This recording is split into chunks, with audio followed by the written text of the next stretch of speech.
Une vie d'artiste, chapitre 2. Un badaud de province, le docteur Carlos Bach, escamoteur et professeur de mystification, le sac au sable, le coup de l'étrier, je suis clerc de notaire, les minutes me paraissent bien longues, un petit automate, protestation respectueuse, je monte en grade dans la basoche, une machine de la force d'un portier, les canaries acrobates, remontrances de maître Roger, mon père se décide à me laisser suivre ma vocation.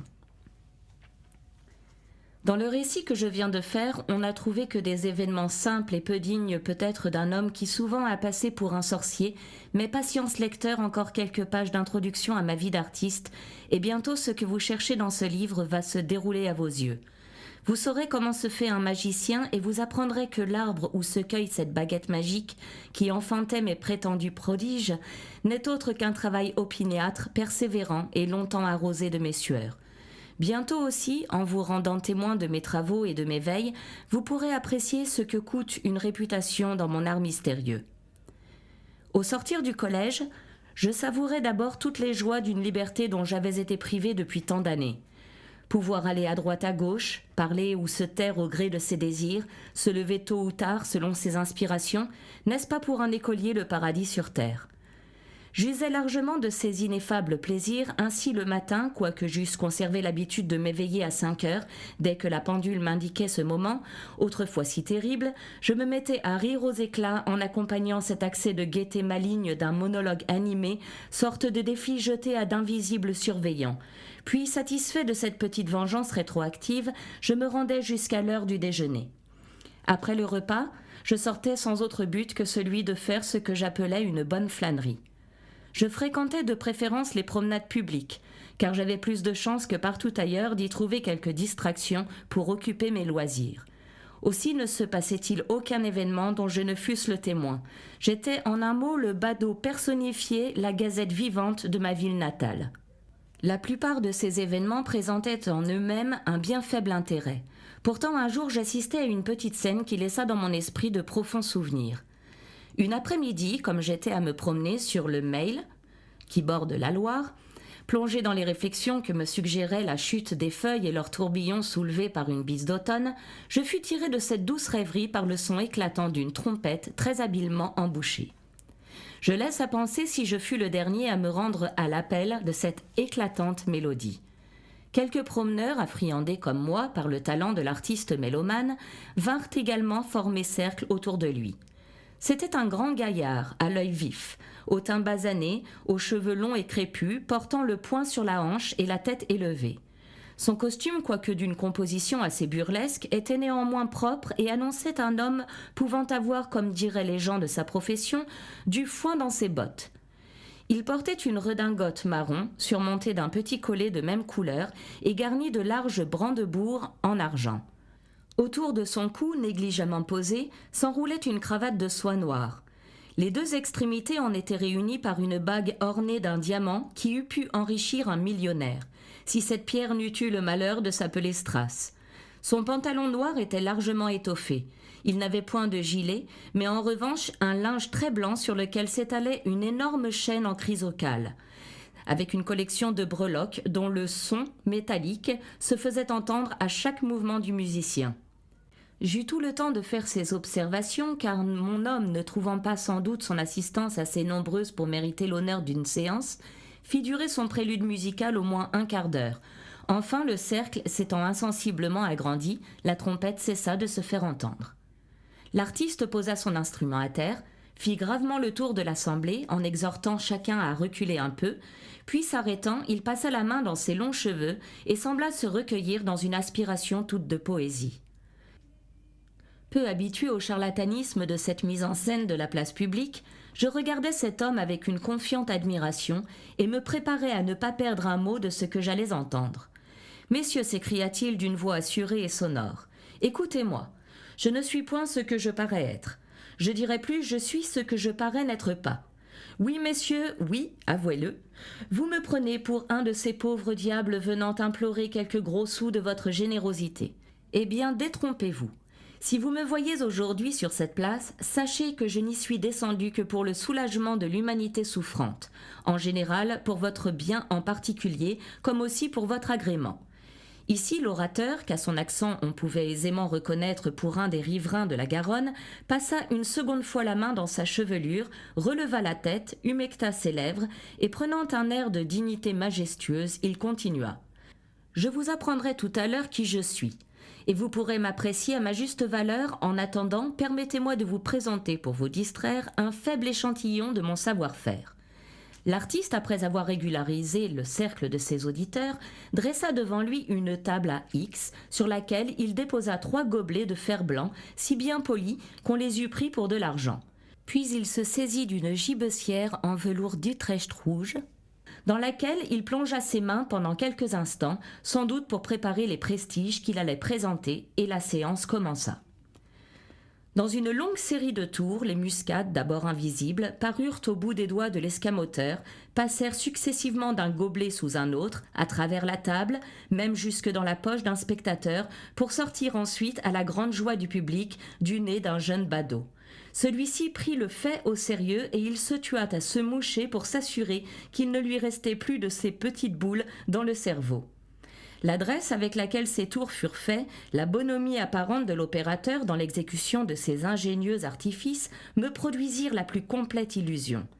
C'était la première fois que j'assistais à un semblable spectacle. J'en fus émerveillé, stupéfait, ébahi. Cet homme pouvant produire à son gré de telles merveilles me semblait un être surhumain. Ce fut donc avec un vif regret que je lui vis mettre de côté ses gobelets et plier sa gibecière. L'assemblée paraissait également charmée. L'artiste s'en aperçut et mit à profit ses excellentes dispositions en faisant signe qu'il avait encore quelque chose à dire. Posant alors ses 2 mains sur la table, comme sur l'appui d'une tribune, « Messieurs et dames, dit-il avec une feinte modestie et dans le but de ménager certains effets oratoires, « Messieurs et dames, j'ai été assez heureux pour vous voir prêter à mes tours une bienveillante attention. Je vous en remercie. » L'escamoteur s'inclina jusqu'à terre. « Et comme je tiens à vous prouver que vous n'avez point affaire à un ingrat, je veux essayer de vous rendre toute la satisfaction que vous m'avez fait éprouver. Daignez m'écouter un instant. Je vous ai promis de vous dire qui j'étais. Je vais vous satisfaire. Changement subit de physionomie, sentiment de haute estime de soi-même. Vous voyez en moi le célèbre docteur Carlos Barr. La résonance de mon nom vous indique assez que je suis d'origine anglo-francisco-germanique, pays où l'on vient au monde avec une couronne de laurier sur la tête. Faire mon éloge ne serait qu'être l'interprète de la renommée aux 100 bouches d'or et d'azur. Je me contenterai de vous dire que j'ai un immense talent et que mon incommensurable réputation ne peut être égalée que par ma modestie. Couronné par les plus illustres sociétés savantes du monde entier, je m'incline devant leur jugement qui proclame la supériorité de mes connaissances dans le grand art de guérir le genre humain. Cet exorde, aussi bizarre qu'emphatique, fut débité avec une imperturbable assurance. Cependant, je crus remarquer sur la figure du célèbre docteur quelques légères crispations des lèvres qui trahissaient comme une envie de rire contenue. Je ne m'y arrêtai pas, et séduit par la faconde de l'orateur, je ne cessai de lui prêter une oreille attentive.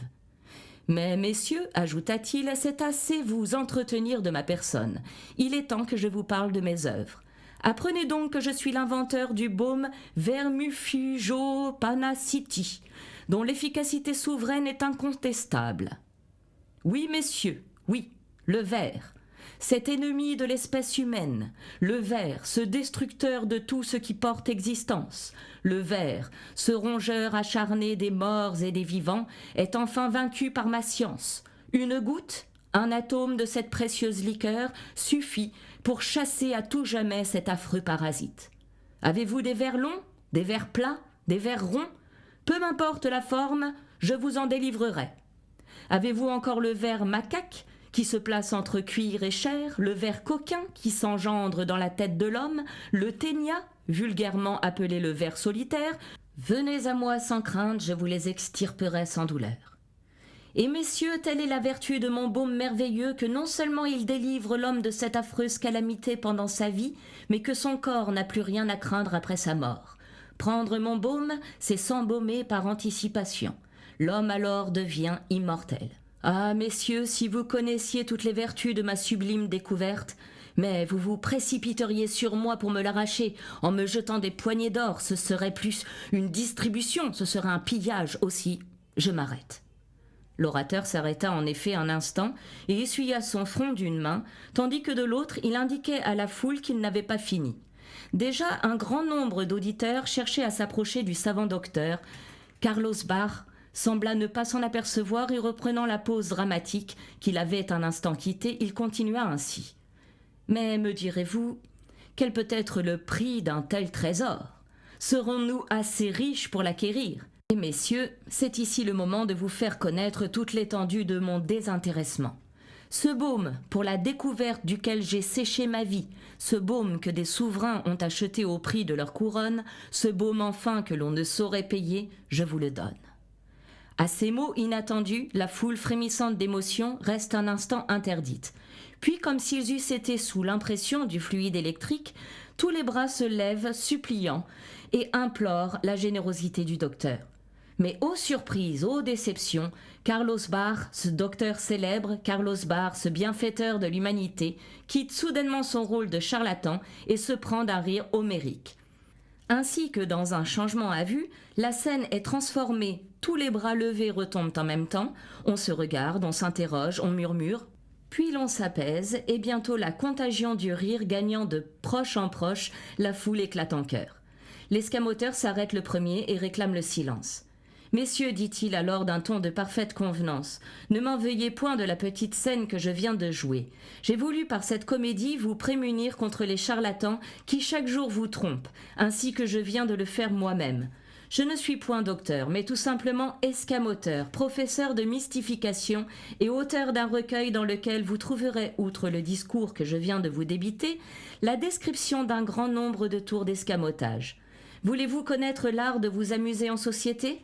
Pour 10 sous, vous pouvez vous satisfaire. » L'escamoteur sort d'une boîte un énorme paquet de livres, fait le tour de l'assistance et grâce à l'intérêt que son talent a su inspirer, il ne tarda pas à débiter toute sa marchandise. La séance était terminée.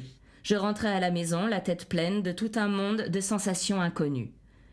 Comme on le pense bien, je m'étais procuré un des précieux volumes. Je me hâtais d'en prendre connaissance, mais le faux docteur y continuait son système de mystification et malgré toute ma bonne volonté, je ne pus parvenir à comprendre aucun détour dont il semblait donner l'explication. J'eus du reste, pour me consoler, le plaisant discours que je viens de rapporter ici. Je m'étais promis mettre le livre de côté et de n'y plus songer. Mais les merveilles qui y étaient annoncées venaient à chaque instant se retracer à mon esprit. « Oh, Carlos Barr, disais-je dans ma modeste ambition, si j'avais ton talent, comme je me trouverais heureux. » Et plein de cette idée, je me décidai à aller prendre des leçons du savant professeur. Malheureusement, cette détermination fut trop tardivement prise. Lorsque je me présentai, j'appris que l'escamoteur mettant à profit les ressources de sa profession avait dès la veille quitté son auberge, oubliant de payer les dépenses princières qu'il y avait faites. L'aubergiste me donna des détails sur cette fugue, dernière mystification du professeur. Carlos Barr était arrivé chez lui avec 2 malles d'inégale grandeur et lourdement chargées. Sur la plus grande étaient écrits ces mots « Instrument de physique », sur l'autre « Vestiaire ». Or, l'escamoteur, qui, disait-il, avait reçu de nombreuses invitations des châteaux voisins pour y donner des séances, était parti la veille afin de satisfaire à l'un de ses engagements. On ne l'avait vu emporter avec lui qu'une de ses malles, celle aux instruments, et l'on avait supposé que l'autre restait dans la chambre et servait tout naturellement à garantir ses frais d'auberge qu'il devait payer à son retour. Le lendemain, l'aubergiste, ne voyant pas revenir son voyageur, pensa qu'il était prudent de mettre ses effets en lieu de sûreté. Il entre donc dans la chambre de l'escamoteur, mais les 2 malles avaient disparu et à leur place était un énorme sac rempli de sable sur lequel on voyait en gros caractères « Sac aux mystifications. Le coup de l'étrier. » Voici ce que conjecturait le malheureux aubergiste. La grande malle, lors de son arrivée, devait être remplie par le sable. L'escamoteur, en quittant l'auberge, avait remplacé celui-ci par la boîte au vestiaire et muni de ces 2 malles, n'en faisait plus qu'une. Il était parti pour ne plus revenir. Je continuais pendant quelque temps encore à jouir de la vie contemplative que je m'étais créée, mais à force de flâneries et de promenades, la satiété ne tarda pas à venir et je me trouvais tout surpris un jour de me sentir fatigué de cette existence désœuvrée. Mon père, en homme qui connaît le cœur humain, attendait ce moment pour me parler raison. Il me prit à part un matin et sans autre préambule me dit avec bonté: Voyons, mon ami, te voilà sorti du collège avec une instruction solide. Je t'ai laissé jouir largement d'une liberté après laquelle tu semblais aspirer. Mais tu dois comprendre que cela ne suffit pas pour vivre. Il faut maintenant quitter l'habit d'écolier et entrer résolument dans le monde, où tu appliqueras tes connaissances à l'état que tu auras embrassé. Cet état, il est temps de le choisir. Tu as sans doute un goût, une vocation. C'est à toi de me la faire connaître. Parle donc et tu me trouveras disposé à te seconder dans la carrière que tu auras choisie. Bien que mon père eût souvent manifesté la crainte de me voir suivre sa profession, je pensais, d'après ses paroles, qu'il avait changé d'avis et je m'écriai avec transport: Sans doute j'ai une vocation et celle-là tu ne peux pas la méconnaître car elle date de loin, tu le sais. Je n'ai jamais eu d'autre désir que celui d'être... Mon père devina ma pensée et ne me laissa pas achever. Je vois, reprit-il, que tu ne m'as pas compris. Je vais m'expliquer plus clairement. Sache donc que mon désir est de te voir choisir une profession plus lucrative que la mienne. Réfléchis qu'il serait peu raisonnable d'enterrer dans ma boutique 10 années d'études pour lesquelles j'ai fait de si grands sacrifices. Songe d'ailleurs au peu de fortune que m'a procuré mon état, puisque 30 années d'un travail assidu ne m'ont donné pour mes vieux jours qu'une bien modeste aisance. Crois-moi, change de résolution et renonce à ta manie de faire de la limaille. Mon père ne faisait en cela que suivre les idées de la plupart des parents qui ne voient que les désagréments attachés à leur profession. À ce préjugé se joignait, il faut le dire aussi, la louable ambition du chef de famille qui désire élever son fils au-dessus de lui. Me prononcer pour un autre état que celui de mécanicien était pour moi chose impossible, car ne connaissant les autres professions que de nom, j'étais incapable de les apprécier et conséquemment d'en choisir une. Je restais muet. En vain, mon père, pour solliciter une réponse, essaya de fixer mon choix en faisant valoir les avantages que je trouverais à être pharmacien, avoué ou notaire, etc. Je ne pus que lui répéter que je m'en rapportais sur ce point à sa sagesse et à son expérience. Cette abnégation de mes volontés, cette soumission sans réserve parut le toucher. Je m'en aperçus, et voulant tenter un dernier effort sur sa détermination, je lui dis avec effusion: Avant de prendre un parti dont dépend mon avenir, permets-moi, cher père, de te faire une observation. Es-tu bien sûr que ce soit ton état qui manque de ressources, et non la ville où tu l'as exercé ? Je t'en supplie, laisse-moi faire, et lorsque par tes conseils je serai parvenu à avoir du talent, j'irai à Paris, centre des affaires et de l'industrie, et j'y ferai ma fortune. J'en ai non pas le pressentiment, mais la conviction. Craignant sans doute de faiblir, mon père voulut couper court à cet entretien en évitant de répondre à mon objection. Puisque tu t'en rapportes à moi, me dit-il, je te conseille de suivre le notariat. Avec ton intelligence, du travail et de la conduite, je ne doute pas que tu n'y fasses promptement ton chemin. 2 jours après, j'étais installé dans une des meilleures études de Blois, et grâce à ma belle écriture, on me donna l'emploi d'expéditionnaire, lequel consiste, on le sait, à écrire du matin au soir des expéditions et des grosses, sans trop savoir ce que l'on fait. Je laisse à penser si ce travail d'automate pouvait longtemps convenir à la nature de mon esprit, des plumes, de l'encre, rien n'était moins propre à l'exécution des idées inventives qui ne cessaient de me poursuivre. Heureusement, à cette époque, les plumes d'acier n'étaient pas encore inventées, j'avais donc pour me distraire la ressource de tailler mes plumes, et je l'avoue, j'en usais largement. Ce seul détail suffira pour donner une idée du spleen qui pesait sur moi comme un marteau de plomb. J'en serais tombé malade infailliblement si je n'eusse trouvé le moyen de me procurer en dehors de l'étude une occupation plus attrayante et surtout plus conforme à mes goûts. Parmi les curiosités mécaniques que l'on confiait à mon père pour être réparées, j'avais pu voir une tabatière sur le dessus de laquelle était une petite scène automatique qui m'avait vivement intéressée. Le dessus de la boîte représentait un paysage. En pressant une détente, un lièvre paraissait sur le premier plan et se dirigeait vers une touffe d'herbe qu'il se mettait en devoir de brouter. Peu après, on voyait déboucher d'un bois un chasseur cheminant en compagnie de son chien. Le Nemrod en miniature s'arrêtait à la vue du gibier, épaulait son fusil et mettait en joue. Un petit bruit simulant l'explosion de l'arme se faisait entendre, et tout aussitôt le lièvre blessé, il faut le croire, s'enfuyait, poursuivi par le chien, et disparaissait dans un fourré. Cette jolie mécanique excitait au plus haut point mon envie, mais je ne pouvais que la convoiter, car son propriétaire, outre l'importance qu'il y attachait, n'avait aucune raison pour consentir à s'en défaire, et d'ailleurs mes ressources pécuniaires ne pouvaient prétendre à une telle acquisition. Puisque je ne pouvais posséder cette pièce, je voulus au moins en conserver le souvenir, et j'en fis un dessin exact à l'insu de mon père. Ce plan terminé, ma tête se monta à la vue de son ingénieuse disposition et j'en vins à me demander s'il ne me serait pas possible de le mettre à exécution. Ma réponse fut affirmative. Pendant 6 mois, j'eus la persévérance de me lever avec le jour et descendant furtivement à l'atelier de mon père, qui lui n'était pas matinal, je travaillais jusqu'à l'heure à laquelle il avait l'habitude d'y venir. Ce moment arrivé, je remettais les outils dans l'ordre où je les avais trouvés, je serrais soigneusement mon ouvrage et je me rendais à l'étude. La joie que j'éprouvais en voyant fonctionner ma mécanique ne peut être égalée que par le plaisir que je ressentis en la présentant à mon père, comme protestation indirecte et respectueuse contre la détermination qu'il avait prise à l'égard de ma profession. J'eus de la peine à le convaincre que je n'avais point été aidé dans ce travail, quand enfin il n'en douta plus, il ne put s'empêcher de m'en faire compliment. « C'est bien fâcheux, me dit-il d'un air pensif, qu'on ne puisse tirer parti de semblables dispositions. Mais mon ami, ajouta-t-il, comme pour chasser une idée qui l'importunait, « Crois-moi, méfie-toi de ton adresse, elle pourrait nuire à ton avancement. » Depuis plus d'1 an, je remplissais les fonctions de clerc amateur, c'est-à-dire de clerc sans rétribution, quand l'offre me fut faite par un notaire de campagne d'entrer chez lui en qualité de second clerc, avec de modiques appointements. J'acceptais avec empressement cet avancement inattendu, mais une fois installé dans mes nouvelles fonctions, je ne fus pas longtemps à m'apercevoir que mon officier ministériel m'avait donné de l'eau bénite de cour dans l'énonciation de mon emploi. La place que je remplissais chez lui était tout simplement celle de petit clerc, c'est-à-dire que je faisais les courses de l'étude, le premier et unique clerc suffisant à lui seul pour le reste de la besogne. Il est vrai que je gagnais quelque argent.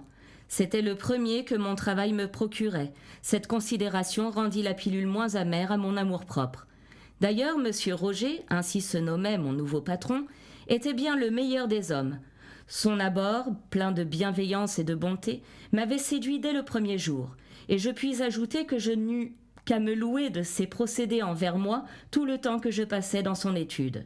Cet homme, la probité même, avait la confiance du duc d'Avaray, dont il régissait le château, et plein de zèle pour les affaires de son noble client. Il s'en occupait beaucoup plus que celles de son étude. À Avaray, du reste, les affaires de notariat étaient peu nombreuses et nous venions facilement à bout de la besogne qu'elles nous procuraient. Pour mon compte, j'avais bien des loisirs que je ne savais comment m'occuper. Mon patron me vint en aide en mettant sa bibliothèque à ma disposition. J'eus la bonne fortune d'y trouver le traité de botanique de Linné et j'acquis les premières notions de cette science. L'étude de la botanique exigeait du temps et je n'avais à lui consacrer que les moments qui précédaient l'ouverture du cabinet. Or, sans savoir pourquoi j'étais devenu un dormeur infatigable, impossible de me réveiller avant 8 heures, je résolus de triompher de cette somnolence opiniâtre et j'inventai un réveil matin dont l'originalité me semble mériter une mention toute particulière. La chambre que j'occupais dépendait du château d'Avaray et était située au-dessus d'une voûte fermée par une lourde grille. Ayant remarqué que chaque matin, au petit jour, le portier Thomas venait ouvrir cette grille, qui donnait passage dans les jardins, l'idée me vint de profiter de cette circonstance pour me faire un réveil matin. Voici quelles étaient mes dispositions mécaniques. Chaque soir, en me couchant, j'attachais à l'une de mes jambes l'extrémité d'une corde dont l'autre bout, passant par ma fenêtre entr'ouverte, allait se fixer à la partie supérieure de la porte grillée. On comprendra facilement le jeu de cet appareil. Le portier, en poussant la grille, m'entraînait sans s'en douter au beau milieu de la chambre. Ainsi, violemment tiré de mon sommeil, je cherchais à m'accrocher à mes couvertures. Mais plus je résistais, plus l'impitoyable Thomas poussait de son côté et je finissais par me réveiller en l'entendant chaque fois maugréer contre les gonds de la porte auxquels il promettait de l'huile pour le lendemain. Je me dégageais alors la jambe et mon limé à la main. J'allais demander à la nature ses admirables secrets, dont l'étude m'a fait passer de si doux instants. Autant pour plaire à mon père que pour remplir scrupuleusement les devoirs de mon emploi, je m'étais promis de ne plus m'occuper de la mécanique dont je redoutais l'irrésistible attrait et je m'étais religieusement tenu parole. Il y avait donc tout lieu de croire qu'adoptant le notariat, je prendrais enfin mes grades dans la basoche et deviendrais un jour moi-même maître Robert, notaire dans telle ou telle localité. Mais la Providence, dans ses secrets, m'avait tracé une toute autre route, et mes inébranlables résolutions vinrent échouer devant une tentation trop forte pour mon courage. Dans l'étude, il y avait, chose assez bizarre, une magnifique volière remplie d'une multitude de canaris dont le chant et le plumage avaient pour destination de tromper l'impatience du client, quand par hasard il était forcé d'attendre. Cette volière étant considérée comme meuble de l'étude, j'étais en ma qualité de petit clerc chargé de la tenir en bon état de propreté et de veiller à l'alimentation de ses habitants. Ce fut sans contredit parmi les travaux qui me furent confiés celui dont je m'acquittai avec le plus de zèle. J'apportai même tant de soin au bien-être et à l'amusement de mes pensionnaires qu'ils absorbèrent bientôt presque tout mon temps. Je commençai par organiser dans cette immense cage des mécaniques que j'avais inventées au collège dans de semblables circonstances. Insensiblement, j'en ajoutai de nouvelles, et je finis par faire de la volière un objet d'art et de curiosité auquel nos visiteurs trouvaient un véritable attrait. Ici, c'était un bâton près duquel le sucre et l'échaudé étalaient leur séduction. L'imprudent canari qui se laissait prendre à cette traîtreuse amorce avait à peine posé la patte sur le bâton fatal qu'une petite cage circulaire l'enveloppait vivement et le retenait prisonnier jusqu'à ce que, conduit par le hasard ou par sa fantaisie, un autre oiseau, en se perchant sur un bâton voisin, fit partir une détente qui délivrait le captif. Là, c'étaient des bains et des douches forcées. Plus loin, une petite mangeoire était disposée de telle sorte que plus l'oiseau semblait s'en approcher, plus il s'en éloignait en réalité. Enfin, il fallait que chaque pensionnaire gagnât sa nourriture en la faisant venir à lui à l'aide de petits chariots qu'il tirait avec le bec. Le plaisir que je trouvais à exécuter ces petits travaux me fit bientôt oublier que j'étais à l'étude pour toute autre chose que pour les menus plaisirs des canaris. Le premier clerc m'en fit l'observation en y ajoutant de justes remontrances. Mais j'avais toujours quelques prétextes pour me déranger, découvrant sans cesse des additions à faire au gymnase de mes volatiles. Enfin, les choses en vinrent au point que l'autorité supérieure, c'est-à-dire le patron en personne, dut intervenir. « Robert, me dit-il d'un ton sérieux, qu'il prenait rarement avec ses clercs, lorsque vous êtes entré chez moi, c'était, vous le savez, pour vous occuper exclusivement des travaux de mon étude, et non pour satisfaire vos goûts et vos fantaisies. Des avertissements vous ont été donnés pour vous rappeler à vos devoirs, et vous n'en avez tenu aucun compte. Je viens donc vous dire aujourd'hui qu'il faut prendre une détermination bien arrêtée de cesser vos travaux de mécanique, ou je me verrai dans la nécessité de vous renvoyer à votre père. » Ce bon monsieur Roger s'arrêta comme pour reprendre haleine, après les reproches qu'il venait de me faire, j'en suis certain, bien à contre-cœur. Après un instant de silence, reprenant avec moi son ton paternel, il ajouta « Et tenez, mon ami, voulez-vous que je vous donne un conseil ? Je vous ai étudié, et j'ai la conviction que vous ne ferez jamais qu'un clerc très médiocre, et par suite un notaire plus médiocre encore, tandis que vous pouvez devenir un bon mécanicien. Il serait donc très sage d'abandonner une carrière dans laquelle il y a pour vous si peu d'espoir de réussite, et de suivre celle pour laquelle vous montrez de si heureuses dispositions. » Le ton d'intérêt avec lequel M. Roger venait de me parler m'engagea à lui ouvrir mon cœur. Je lui fis part de la détermination qu'avait prise mon père de m'éloigner de son état, et je lui dépeignis tout le chagrin que j'en avais ressenti. « Votre père a cru bien faire, me répondit-il. En vous donnant une profession plus lucrative que la sienne, il pensait sans doute n'avoir à vaincre en vous qu'une simple fantaisie de jeunesse. Moi, je suis persuadé que c'est une vocation irrésistible, contre laquelle il ne faut pas essayer de lutter plus longtemps. Laissez-moi faire, je verrai vos parents dès demain et je ne doute pas que je ne les amène à partager mon avis et à changer leurs projets relativement à votre avenir. » Depuis que j'avais quitté la maison paternelle, mon père avait vendu son établissement et vivait retiré dans une petite propriété près de Blois. Mon patron alla le trouver, comme il me l'avait promis. Une longue conversation s'ensuivit, et après de nombreuses objections de part et d'autre, l'éloquence du notaire vainquit les scrupules de mon père qui se rendit enfin. « Allons, dit-il, puisqu'il le veut absolument, qu'il prenne mon état. Et comme je ne puis plus le lui enseigner moi-même, mon neveu qui est mon élève fera pour mon fils ce que j'ai fait pour lui-même. Cette nouvelle me combla de joie. Il me sembla que j'allais entrer dans une nouvelle vie et je trouvais bien long les 15 jours qu'en raison de divers arrangements, il me fallut encore passer à Avaray.